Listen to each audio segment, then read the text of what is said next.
Daily Blast Live. We're talking about what you're talking about. You all ready for this? Mm-hmm. Dun, dun, dun, dun, dun. This is a sham. No. Y'all, just stop. Get real. Welcome to DBL. I've got my brothers I never asked for. I'm Yes. Tori. It's Al and Jeff But here. we're here anyway. Yes, you are here anyway. Let's get started. Movies are making a big comeback this summer, especially with the huge success of both Jurassic World Dominion and Top Gun Maverick, which have ranked in hundreds of millions of dollars. So this week, Disney is releasing its own summer blockbuster, Lightyear. So just so you guys know, it's the origin story behind the iconic Toy Story character, Buzz Lightyear. But in this film, Buzz is voiced by Chris Evans, not Tim Allen, who played Buzz in the original Toy Story franchise. Now, Tim's friend, Patricia Heaton, is slamming Disney for this decision. Patricia tweeted, quote, "Saw the trailer for Buzz Lightyear, and all I can say is Disney/Pixar made a huge mistake not casting my pal Tim Allen in the role that he originated, the role that he owns. Tim is Buzz. Why would they completely castrate this iconic, beloved character?" Castrate's quite a strong word, but what do you guys think? A lot of people saying perhaps Tim Allen leans a little to the right, and Hollywood is like, you know what? We're going to ostracize you. We're not going to have you on there. What do you think? I don't think he leans. I think he is. He is? Yeah. And do you think Hollywood... He's openly that Republican. I definitely do. I do, too. I definitely see that side, and people don't want to believe that side. It's almost a conspiracy theory. But if you show your support for the right, Hollywood wants nothing to do with you. And that's just the truth, okay? That's my truth anyway. Maybe not the exact truth. But I also see another side, right? Grounds for that. Yeah. I think Tim Allen kind of created this character. People recognize the voice. It is going to be a younger Buzz Lightyear, right? I think they could have did something with the voice, let Tim Allen keep his character. They have their own reasons, and it might not be political parties. It might not be. We might not know the full truth. But if you attach Chris Evans, who is Captain America, right, you're attaching a name with that. And again, this is a business. Kids might not know Tim Allen, but kids definitely know who Chris Evans is. That's true. So if you want to look at it at that side, you could also look at it, but I got to tell you, at the heart of it, I think it's political party. Again, I hate to say it, but I agree with Jeffrey on this one. I'm going to have to disagree with both you guys. I mean, how many different Spider-Men... How dare you? How many different Spider-Men have we had? How many different people have played Batman just in our lifetime? Changing out characters, especially when you're starting to talk about kids' movies, is important so that you can get those kids money when they are young adults. Everybody had issues with the Gillette, remember the toxic masculinity thing, and everybody's like, what are they doing? And people our age, guys with gray hair, were like, I don't know about that. They don't care. Gillette didn't care about our beards. They've already gotten our money for shaving our beards for the last 20 years. They don't care about us. When they're done, they're looking at the kids that aren't even shaving yet. And in this case, they're looking at the kids that are going to be looking at this at 10, so when Chris Evans ages in 20 years and these kids age in 20 years and now they're 30 with disposable income, they'll be like, I know Chris Evans' voice. That's a positive reinforcement from memories of my childhood.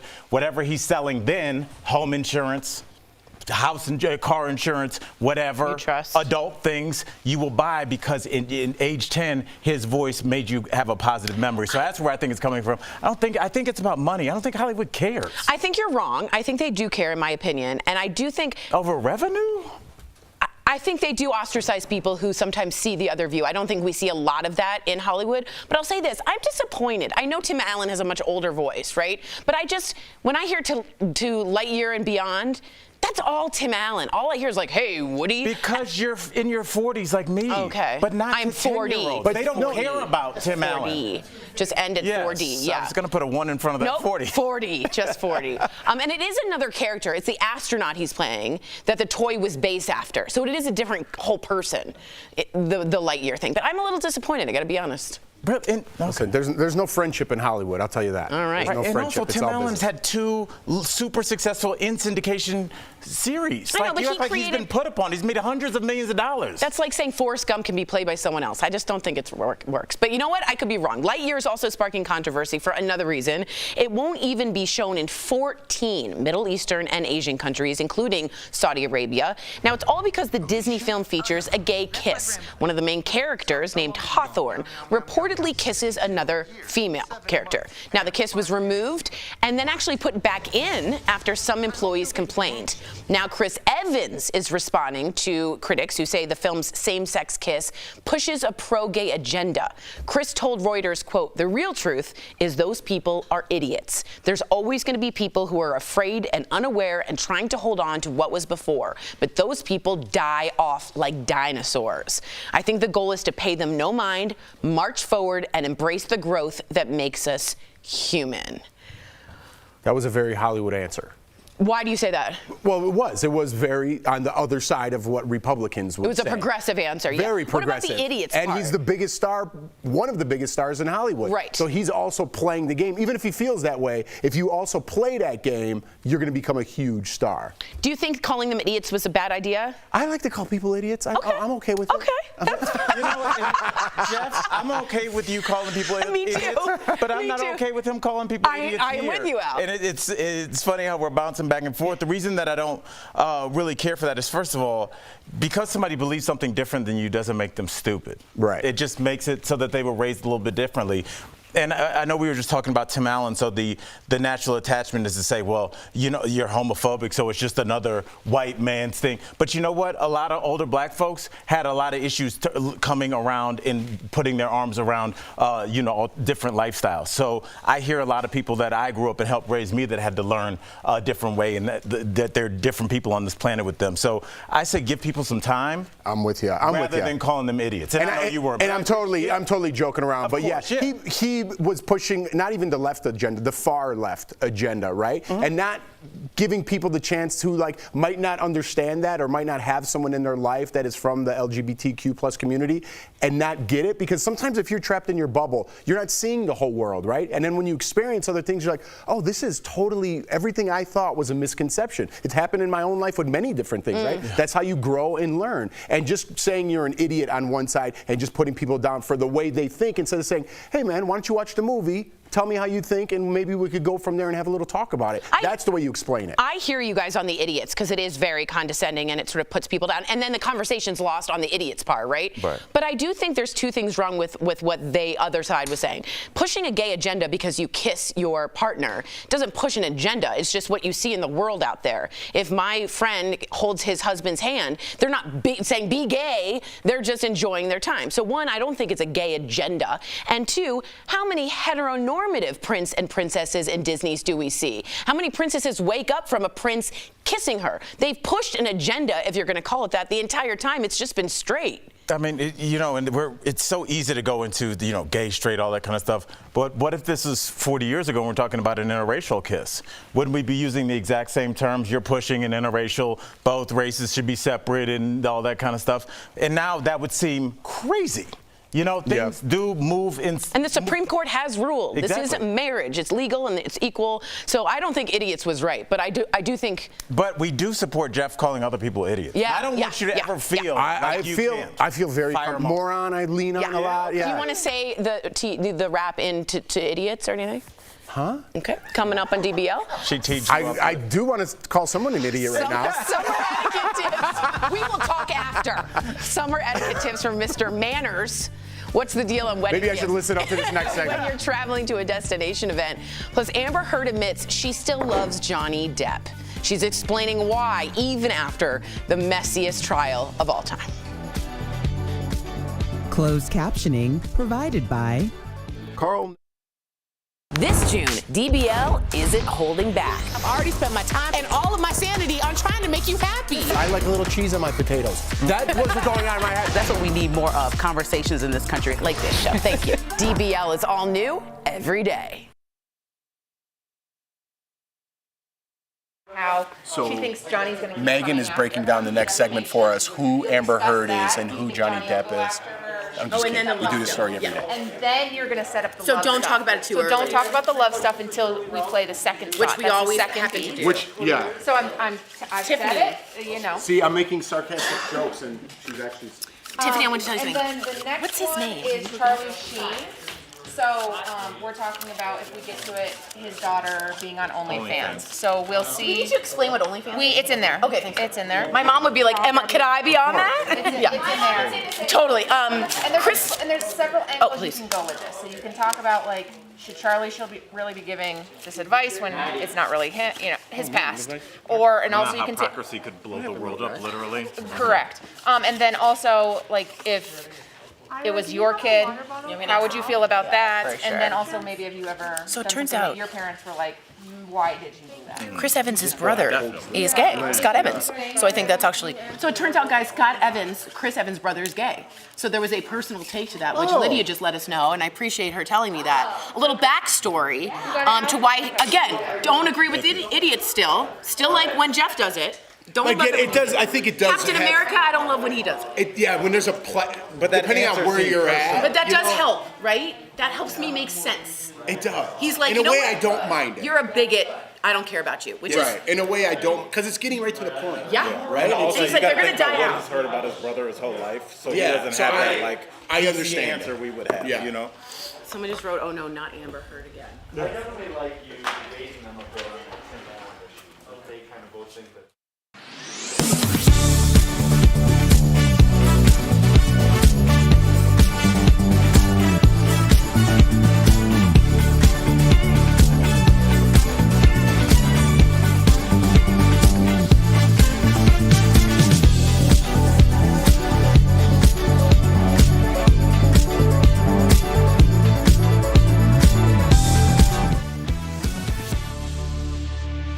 Welcome back. Rolling Trouble on our YouTube just said, "Oh, good, not Amber again." Here we're hearing more from Amber Heard and Way to tee up the second. Yeah, that was, well, that's funny that because was rolled right off the tongue. no, because people are feeling this sort of way. I think it's important to feel the temperature check of what people are feeling. No, they don't get a chance to do that. They millions and millions Okay. of billions of impressions on social media. Y'all want to hear about this? We ought to talk about it. Fine, you all want to hear about this. And the ripple effect she believes will happen to her after losing the trial to her ex-husband, Johnny Depp. Please take a look at Amber. I'm scared that no matter what I do, no matter what I say or how I say it, every step that I take will present another opportunity for this sort of silencing. Do you think Johnny will sue her again?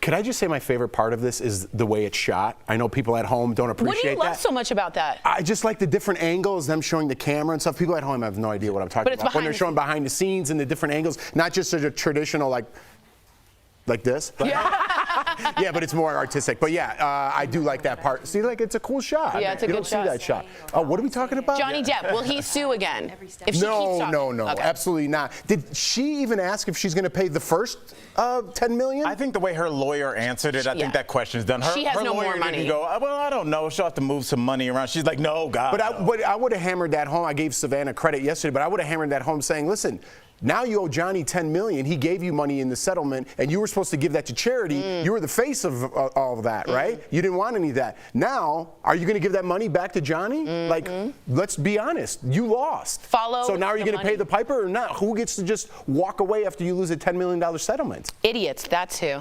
Apparently, love will always be for Amber because during her interview, Savannah asked Amber if she still loves Johnny. And despite what I thought, take a look at her answer.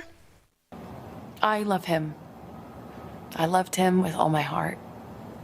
And I tried the best I could to make a deeply broken relationship work. And I couldn't. I have no bad feelings or ill will towards him at all. What the Get real. What the heck? Speaking of shots, now that looked like an audition. Yeah, that it was looked like like a right up bad here. audition. And they're like, hey, could you do it again with a little more believability? You don't have any ill will towards Johnny Give me a Depp? break. Come on. Come on. That's a lot of hot and hooey. That's what that is. But she's playing the role because she has to figure out a way to get some people back on her side. And the only way that she can do that, I believe, is to say, look, Jeff, Tori, you do crazy things when you're in love. Oh, my God. No And one we is were too believing crazy. her. Jeffrey, you no saying you've one. never had a crazy relationship? Tori, Al, you've never had a crazy relationship? I'm just like you guys. I love this have. person, and the love was so crazy it overtook me. I'm sorry, but I think those without sin cast the first stone. I'm bearing my chest chest to you guys. I'm just showing you that I'm a real person, and please let me back. Okay, let's say that's true. I feel like that's where she's trying to go. Let's say that's true. Did you, as a reasonable person, believe anything she said after that whole trial where she's like, this is the worst thing I've been through? I hold no ill will towards Johnny. Did you believe her? No. Okay. But she doesn't need me. She needs like 10 million people. I don't think anyone. That's all she needs. She needs a few, like a steady, crazy fan base to really support her, and you can live off that. Interesting. Pay those fines back. Yeah, and to the charities she promised. Some T-shirts. Right? That's right. All right, saying I heard something about the trial. Coming up on DBL, the do's and don'ts of summer wedding etiquette from Mr. Manners. What does he think about gift giving in addition to shelling out a lot of money for a destination wedding?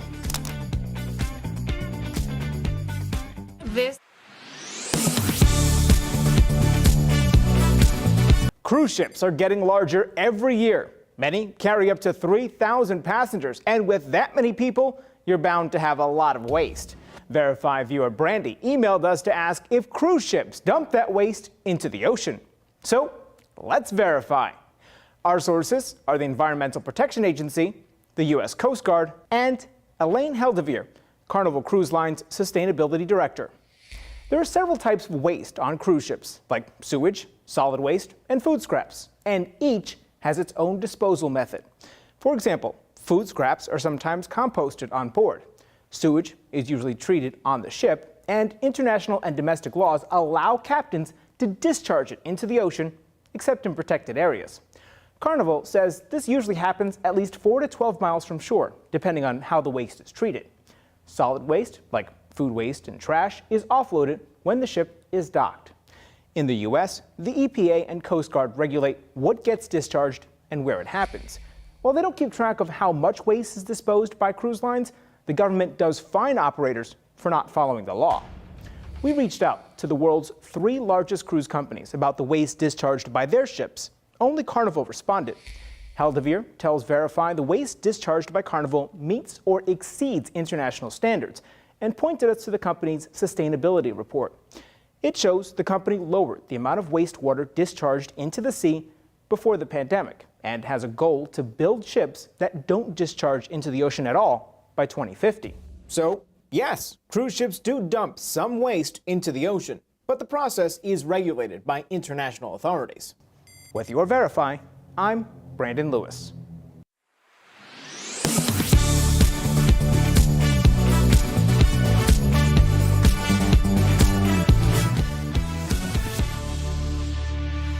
Summer is here, and what does summer bring? The answer, of course, weddings. So we brought in our favorite etiquette expert, Thomas Farley, aka Mr. Manners, to answer some burning questions. Check it out. Welcome, Thomas, and I love your Monet water lilies behind you. Gorgeous. Thank you so much. I change it daily, so you caught me on a Monet day. Look at that. Monet, Monet, Monet. Okay. Anyways, Thomas, I've been seeing a lot of people ask for cash in lieu of a wedding gift. So is cash tacky nowadays? Because I'm Italian and we give envelopes. Straight cash, homie. So Jeff, you are not the only one seeing this, and a lot of this is coming from younger couples getting married. So we've got young millennials or members of Gen Z for whom asking for cash, whether it's for your backpacking trip across Europe or to fund something that you truly want, seems less rare or less unusual or less tacky than it would have been for previous generations. So a lot of couples are saying, I don't want the china, I don't want the silverware, I don't need it. Their parents are telling them, don't even bother registering for anything, get the things you want. And very often that includes cash. For guests, especially guests of an older generation, a lot of times they don't feel so good about just plunking down a credit card and adding on a Venmo page or some kind of a GoFundMe page. So in those cases, if you are feeling truly awkward and there's no registry whatsoever, I recommend writing out a check rather than just emptying out whatever cash you might have in your wallet and stuffing it in an envelope. And of course, always a thoughtful card. Ideally, I like the registry myself, but if this is what they truly want, their wedding, their gifts. I have a 12-piece china set I've never yet used. I feel like for my wedding, I just want to get like a silver briefcase and be like, wedding doesn't start till it's full of cash. Let's go. Well, hey, I'm your girl because I literally dropped off an Elmo backpack with a stack of cash to the bride and groom yesterday. Sorry if you haven't opened it yet, but you better. So I'm tacky. How how do I get out of a I long? like the Elmo backpack. It was What you an had. inside joke, you know. Yep. Okay, so how do I get out of a long conversation at a wedding in a polite way? Ooh. Sure, Erica. So this is for both sides of the equation, right? This might be a fellow guest who's had a little bit too much to drink and they just are bending your ear. Maybe they don't know a lot of people at the wedding. But I think even more importantly is you're the bride or the groom, you're the member of the bridal party, you're a part of the couple, and somebody is just talking your ear off and they won't let you go. The thing that you have to realize at a wedding, everybody's trying to get around to talk to as many people as they possibly can. And for this reason, I always recommend at the ceremony, you do some sort of a receiving line. This is a nice, quick and easy way of, especially for the couple, ensuring that they get to see, thank everyone there. And for the guests, the attendees, this is not a time to be getting into politics or long work discussions. Charlie from accounting. We'll talk about that on Monday or when we get back from the honeymoon. Let me enjoy my day. So keep these conversations really short. But if it's a fellow guest, there are a few things you can do. Look, I promised my sister-in-law I was going to get her a gin and tonic 10 minutes ago. She's probably wondering what happened. I'll see you out on the dance floor. That's good. Nice, quick, easy exit. That's very good. I think I'm the guest people get away from. Absolutely. Okay. Thank you, Mr. Manners. Okay, this is a real thing. If you're getting on a plane for a wedding, you're paying for it. Are you expected to spend as much on a gift? This is real. A lot of people have this question. Yes, Tori. So this is a really important question. I think this summer, probably more than any other summer, because the Knot is estimating there are going to be 2.6 million weddings this year. If you think about it, people are catching up from 20, from 21, and now the weddings that would have happened in 2022. So for a lot of people, they're going to way more weddings, especially if you're a certain age, than you would have at any other year. The amount of the money that you spend on a gift does not change because you are shifting zip codes. So whether you're going to be in Tahiti or Tallahassee or Toledo, you are still spending based on two factors. And those factors are, how close are you to the couple? So again, is this the random work friend and you can't even believe you were invited, but you're going to go anyway? Or is this your godchild? And then secondly, what can you actually afford? So no one should be going into debt, and I want to dispel this right now, there's this misperception out there that your gift should cover the cost of your plate. That is not the case. As a guest, how are you to possibly know what they're spending on a plate? This is not a zero-sum game. You're going because they want to have you there. The gift is a secondary item there. And you're, again, basing it solely on how close are you and how much can you actually afford. We need an Italian Mr. Manners because the Italians tell you how much they spend on a plate. Yeah. They make it Yeah, they're like, it's $2.50 a plate, so you're bringing a guest? Yeah, I expect that envelope better at 5 Benjamins in there, buddy. That's amazing. Thank you so much for helping us clear the air, Thomas. He said there's so many more weddings people are going to. I'm like, I'm not going to more. We always appreciate your elegant etiquette. DBL Nation, make sure you follow at Mr. Manners on Instagram, Twitter, and Facebook. Thank you again, sir. We'll be right back. Thanks. Appreciate your time. Thanks, everyone. Promotional consideration is brought to you by...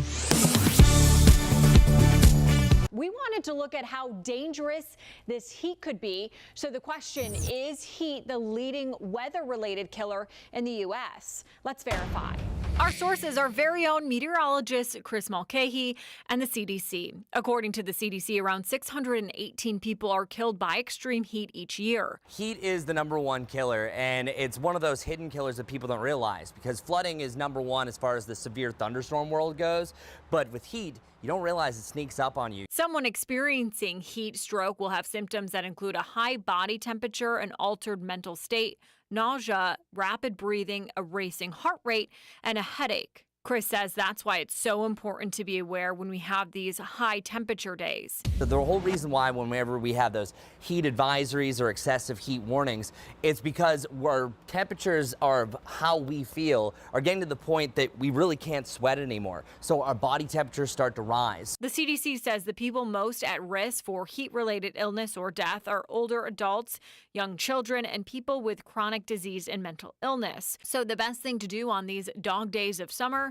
Chill out. Seriously, it is way too hot to do a lot of things. The lawn can wait. I know this is going to be a long trend, but keep things to the morning, keep things to the evening. So we can verify that, yes, heat is the leading weather-related killer in the U.S. With your Verify, I'm Megan Bragg. Filling up feels like it is emptying out our wallets right now.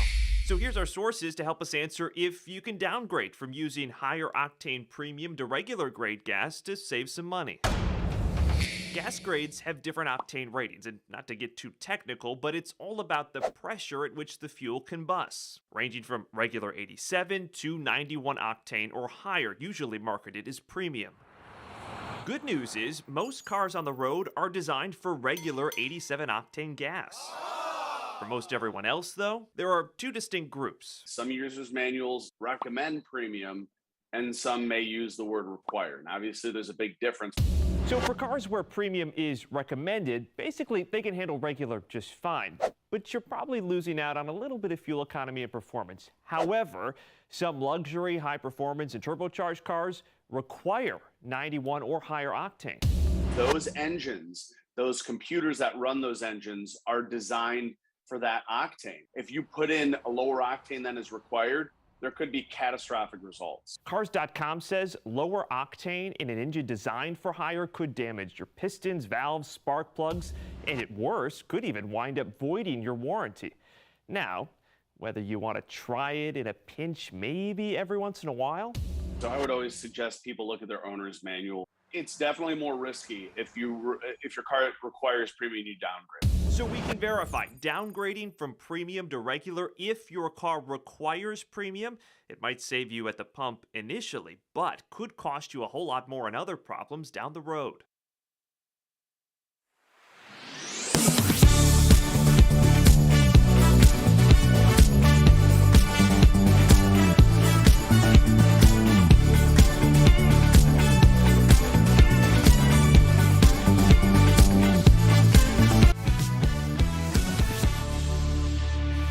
Welcome back. Independence Day is coming up, so we wanted to share some creative ways you can decorate your backyard for your 4th of July celebration. I was going to say celebs, and then I stopped anyway. Because all we talk about is celebs. That's true. Here's a great way to enjoy life outside with Sunsetter. The word of the day, patriotism. Let your reds, your whites, your blues fly. We are talking flags, themed pillows, pool floaties, and plasticware. But don't forget, it is going to be hot out, so be sure to provide some shade for your friends and family. With affordable custom features without the custom price, Sunsetter is America's #1 best-selling awning. Spend more time outside and get the best value with Sunsetter. It's been an industry leader for 30 years, much like Al. Call 1-800-513-6851 or visit sunsetter.com for guaranteed pricing on American-made awnings built to last. Is that a little shade that you threw at me, Tori? Good one. A little pun. Ready? Awning. All right, we're doing the Happy the Elephant or no? You totally just like Al had a good joke and you ruined it. I didn't ruin it. We have a quick story. Happy the Elephant. We have an update about an elephant named Happy who lives at the Bronx Zoo. An animal rights group had taken the zoo to court, asking that Happy be treated like a person, giving her a right not to be imprisoned in a cage. But the court ruled yesterday that while Happy is intelligent and deserving of proper care and compassion, Happy is a non-human animal and does not get the same rights as a human. Yeah, do you know why? Because there's no humans at the Bronx Zoo. That makes Happy unhappy because she has the cognitive ability of about a 3-year-old. How do you know that? They tested it in the courts. Her name's Happy. Maybe she's happy at the Bronx Zoo. She didn't want a studio apartment where she's got to work now. No, she's chilling. DBL's new every day. We will see you same time, same place tomorrow. Bye, guys. Don't be idiots. Bye.